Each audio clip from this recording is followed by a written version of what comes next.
2026 12 ফেব্রুয়ারি সংসদ নির্বাচন রায়পুরা থেকে নরসিংদী 5 ধানের শীষ প্রতীক দিয়ে ইঞ্জিনিয়ার আশরাফুদ্দিন বকুল সাহেব নমিনেশন পেয়েছেন। তাই আজকে ইঞ্জিনিয়ার আশরাফুদ্দিন বকুল সাহেবের জনসভা প্রধান অতিথি ডক্টর মঈন খান স্যার, আরো রয়েছেন খায়রুল কবির খোকন সাহেব। আমরা নীলক্ষাত থেকে হাজার হাজার লোক শতাধিক গাড়ি করে নিয়ে আজকে এই আজকে সমাবেশকে সফল করার জন্য আমরা হাজার হাজার লোকদের উদ্দেশ্যে রওনা হয়েছি।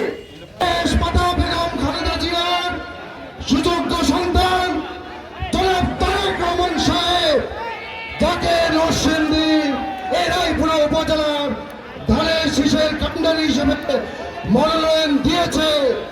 আজকের এই জনসভায় কিন্তু প্রমাণ হয়ে যায় আগামী 12 তারিখ নির্বাচনে ভোটের মাধ্যমে এই রায়পুরা উপজেলা ধানের শীষের কান্ডারি ইঞ্জিনিয়ার আশরাফুদ্দিন বকুল ভাইকে বিপুল ভোটে ইনশাআল্লাহ বিজয়ী করার জন্য ধানের শীষের প্রতীকের কান্ডারি ইঞ্জিনিয়ার আশরাফুদ্দিন বকুল এবং রায়পুরার বিভিন্ন ইউনিয়ন থেকে আগত নেতৃবৃন্দ, রায়পুরার সর্বস্তরের জনগণ, আসসালামু আলাইকুম। আমার আগে আমরা, ক্ষমতার আগে জনতা, সবার আগে বাংলাদেশ, সবাই মিলেমিশে ভোট দিব, ধানের শীষে ভোট দিব। আগামী 12 তারিখ মিলেমিশে সবাই ধানের শীষে ভোট দিব, ধানের শীষকে বিজয় করব। এই স্লোগান জনাব তারেক রহমানের, জুবাইদা রহমানের।